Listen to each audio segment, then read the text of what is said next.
derrière le. Ouais, peut-être plutôt. Ça sera mieux comme ça. Du coup, ouais. Bonjour à tous. Donc, moi, je vais vous parler de l'entreprise Topager. Donc, nous, on réalise, enfin, on conçoit, on réalise et on entretient des toitures végétalisées, et des potagers sur Paris depuis 2013. Donc, on n'utilise pas de technologie LED, mais justement, on essaie d'utiliser des technologies low-tech finalement pour innover dans nos potagers. Donc déjà, je vais vous présenter un peu la structure Topager. Donc qui sommes-nous? Donc nous assurons la conception, réalisation et le conseil pour de l'agriculture urbaine et de la biodiversité en ville. On est donc une structure avec 7 personnes à temps plein, avec des profils variés qui sont aussi bien des docteurs écologues urbains pardon, à des agronomes ou à des paysagistes. Et donc nous, comme pour revenir un peu sur ce qu'on avait dit ce matin, par exemple ce que M. Duchemin a parlé, on sait tout à fait ce que nous on essaie de faire, c'est justement de s'inscrire dans le métabolisme urbain, donc en utilisant finalement les ressources de la ville, comme vous pouvez le voir ici, en utilisant donc ces déchets, par exemple les bois d'élagage ou les déchets des ménages, finalement pour cultiver, donc créer du compost et cultiver des fruits et légumes qui eux-mêmes deviendront des déchets qu'on réutilisera. Donc, nous intervenons pour la conception d'études qui sont de différents projets, par exemple pour des logements, ça peut être pour des bureaux ou pour des hôpitaux, par exemple. On a déjà réalisé une vingtaine de projets, donc on a un certain recul en fait de voir ce qui marche, ce qui fonctionne et ce qui ne fonctionne pas en milieu urbain par rapport aux variétés et à l'environnement urbain. Donc, par exemple, pour des restaurants, comme vous pouvez voir en haut à gauche, je sais pas si, il n'y a pas comme vous pouvez voir tout en haut à gauche, pour des restaurants, l'hôtel Pullman Tour Eiffel, où on a réalisé un potager de 300 mètres carrés avec un verger. Ici, c'est pour un hôpital en fait, où on a fait des bacs pour des personnes handicapées. Là, c'est pour un balcon, donc on installe justement ce type de bacs qui permettent de cultiver malgré la faible superficie des balcons. Et enfin, voilà, par exemple, pour des mairies, pour des jardins partagés, on réalise aussi ce genre de potager. On fait des toitures végétales aussi qui sont améliorées, en fait, qui prennent beaucoup plus en compte les problèmes liés à la biodiversité en zone urbaine. Donc, en fait, il y a eu des travaux qui ont été réalisés en interne par Monsieur Madre, justement, dans le cadre de sa thèse, sur comment accueillir toute cette biodiversité urbaine avec les arbustes qu'on peut mettre sur ces toitures végétales.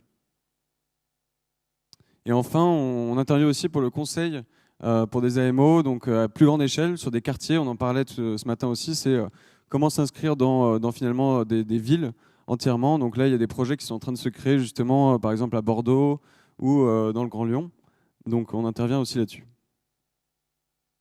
Donc le projet Topager, en fait, il est né de la recherche à la base en 2013, donc en lien avec donc le projet T4P, donc sur le toit de AgroParisTech, donc avec l'équipe de Madame Aubry et l'INRA, donc où en fait on a cherché justement donc sur cette toiture à voir en fait est-ce que avec juste des déchets de zone urbaine, on pouvait cultiver finalement des fruits et légumes et quels étaient les rendements, quel était l'impact de la pollution sur ces productions, est-ce qu'il y avait vraiment un impact. Donc depuis 2013, voilà, pour reprendre un peu les grandes lignes de ces études, on a utilisé donc les déchets, par exemple les bois d'élagage et les substrats de pleurote à base de marc des cafés, donc avec Monsieur Grégoire Bleu, donc pour cultiver justement des légumes en ville. Ce qu'on s'est rendu compte, c'est qu'il y avait une amélioration de la structure du sol grâce à ces éléments, une réduction des déchets urbains, donc forcément le fait on s'intègre vraiment dans le métabolisme urbain, et en plus de ça, ça nous permet de fertiliser nos cultures. Ensuite, l'idée aussi de Topager, c'est de créer des sols vivants, donc en inséminant nos sols avec des vers de terre par exemple, qui nous permettent en fait justement d'améliorer la structure encore du sol, de produire de l'humus et aussi de fertiliser nos cultures. On s'est rendu compte que en fait, le fait de rendre ces sols vivants et de travailler sur des couches en lasagne nous permettait d'avoir des rendements qui étaient équivalents à ceux des maraîchers de la petite ceinture de Paris. Et enfin, on a aussi fait des tests, donc, comme je vous en ai un peu parlé tout à l'heure, en lien avec le Muséum d'histoire naturelle, sur des toitures végétalisées, donc avec différentes strates d'arbustes, et où on peut voir là, en fonction si on a du sédum, une prairie herbacée ou des arbustes, on a différentes sortes de biodiversité qui sont présentes dans nos toitures. Donc maintenant, je vais vous parler aussi de ce qu'on fait aujourd'hui. Après cette recherche qu'on a lancée donc, à AgroParisTech, maintenant, on a lancé un deuxième site expérimental à Ivry-sur-Seine. Donc là, on étudie la fertilisation. Voilà. Non, il y a un truc qui ne marche pas. Donc en gros, bon bah. Donc voilà. Donc là, ça c'est un peu une innovation low tech, où en fait l'idée donc de ces toitures végétales que vous voyez ici, c'est qu'à la base, on a juste mis du substrat. On a installé des nichoirs, des perchoirs, des refuges à insectes en fait. Et l'idée, c'est de montrer que justement, on n'a pas forcément besoin de planter, de semer des espèces, et que, en fait, en installant des bons refuges, on peut avoir spontanément de la végétalisation. Donc là, il faut savoir qu'il y a 4 mois, ces toitures, c'était que du sol, et que maintenant, il y a près de 60% de la toiture qui est végétalisée. Donc ça peut se coupler avec des systèmes de comestibles, des aromatiques et tout, et ça nous permet justement de montrer qu'avec une technologie vraiment low-tech, on peut avoir des choses très innovantes. Voilà. Ensuite, on participe actuellement aussi à des projets donc, de murs végétaux avec l'ANR et Plantes SIP à Pure et CNRS. Où donc là, on va justement on va voir un peu quel est l'impact de ces murs végétaux sur la ville par rapport à la résilience urbaine. Enfin, aussi donc, par rapport à vraiment l'agriculture comestible, l'agriculture urbaine, pardon, là, ce qu'on cherche à faire ici, c'est aussi, on a lancé un potager expérimental où en fait, on va voir est-ce que finalement c'est viable aujourd'hui de se lancer en tant qu'agriculteur urbain.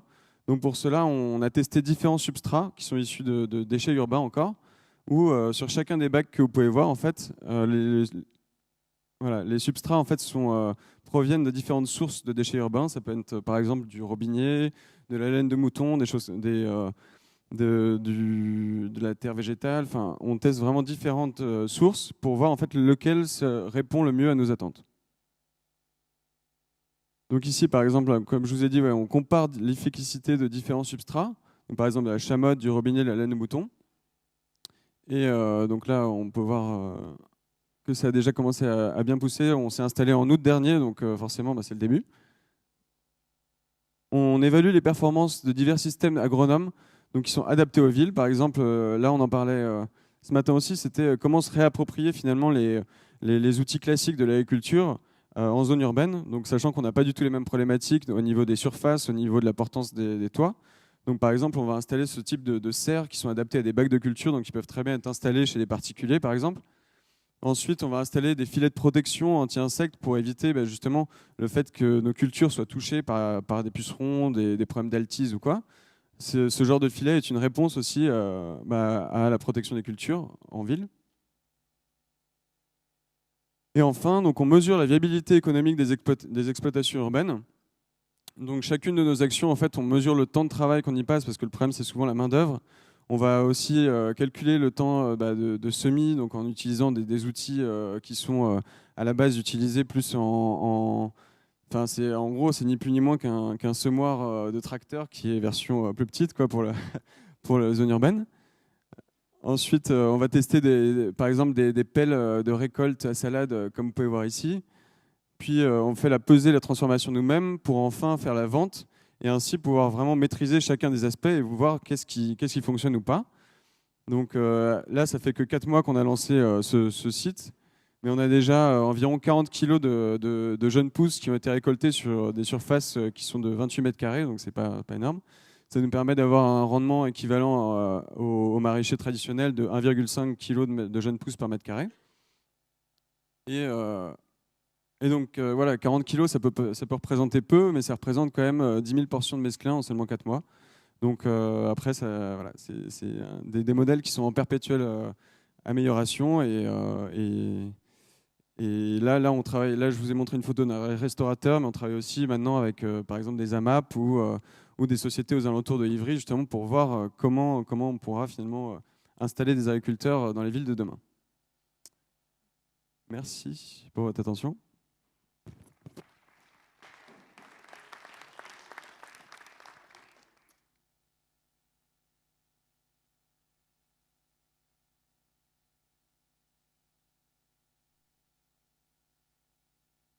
Bonjour, Clément Gremier, étudiant à AgroParisTech en agriculture urbaine. En fait, sur les murs végétalisés, vous n'avez pas vraiment détaillé, mais est-ce que c'est plutôt des systèmes low-tech ou des systèmes high-tech? C'est simplement des plantes grimpantes, de l'hydroponie Alors, c'est plutôt des systèmes low-tech. Nous, on privilégie voilà, le fait de travailler surtout, par exemple, les systèmes de murs végétaux que vous avez pu voir. En fait, c'est de la, en fait, ça, c'est de la brique à la base qu'on utilise et en mettant du substrat derrière et en fait en semant à la volée nos murs et juste en installant quelques capteurs d'humidité afin de s'assurer qu'il n'y ait pas de problème justement de sécheresse au niveau de nos murs. Mais voilà, on travaille surtout sur des problèmes, enfin sur des murs low-tech qui demandent peu justement d'intrants chimiques. Merci. Une toute petite question technique, c'était sur la mise en place de vers de terre dans les bacs de culture. Est-ce qu'il faut le refaire chaque année? Vous avez déjà un retour sur ce qui se passe après l'hiver, etc. Oui, alors ça, on le fait justement chaque année, on réinsémine, histoire d'être sûr qu'il y ait pas enfin, que la population soit toujours présente, parce que c'est vrai qu'une fois qu'ils sont mis, c'est dur d'aller compter dans le bac. Mais en tout cas, enfin, moi je le vois quand je retourne nos sols, on voit qu'il y a des présences de vers de terre. Après, on en remet chaque année un petit peu, histoire de s'assurer qu'il y ait toujours une population dans nos bacs. Oui, une toute petite question. Est-ce que vous avez déjà abordé la flore locale sur les toitures végétalisées? Sur la fleur locale? Oui, bah, on travaille essentiellement avec des espèces locales. Ah oui, pardon, sur les wild roofs qui s'autosèment en fait. Ah oui, indigènes ou pas?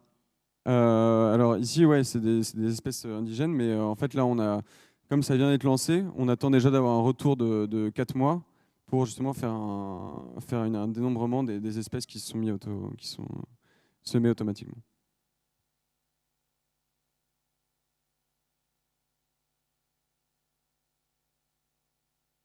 Oui, deux petites remarques. Alors pour répondre à la question du monsieur sur les vers de terre, c'est vrai que sur l'expérience T4P, on n'avait pas réensemencé.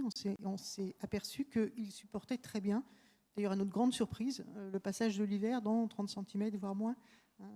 Mais je comprends tout à fait que vous soyez amené effectivement maintenant à réensemencer par précaution. L'autre chose, je pense qu'il est très intéressant de l'expérience que vous avez, c'est que finalement aujourd'hui, si on a envie de développer un toit potager quelque part, je crois que Frédéric, s'il est dans la salle, ne me contredira pas, on a tout intérêt à avoir une zone de biodiversité quelque part, parce que c'est ça qui attire les pollinisateurs, outre que ça peut être fort joli, et c'est aussi un service écosystémique rendu à la production.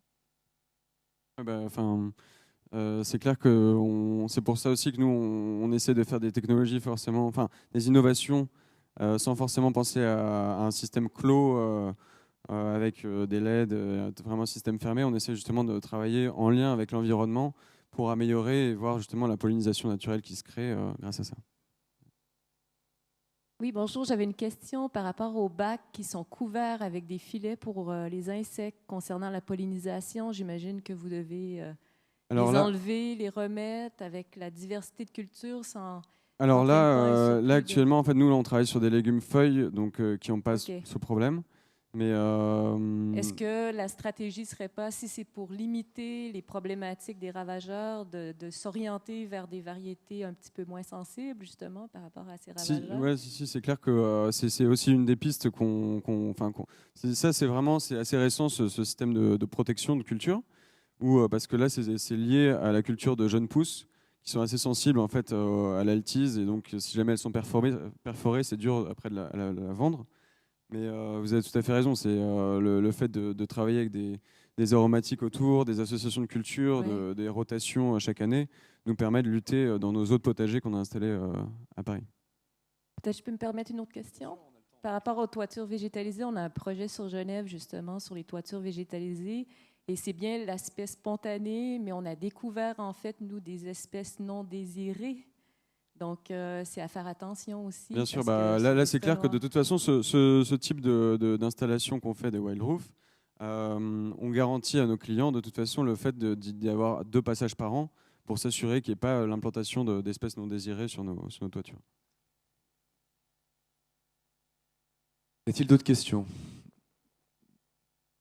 Non, c'est bon. Alors, on va du coup enchaîner et on va passer à des choses. On va repasser aux techniques, je dirais, aux traits techniques un peu high-tech, avec Marianne Joussemet, pardon.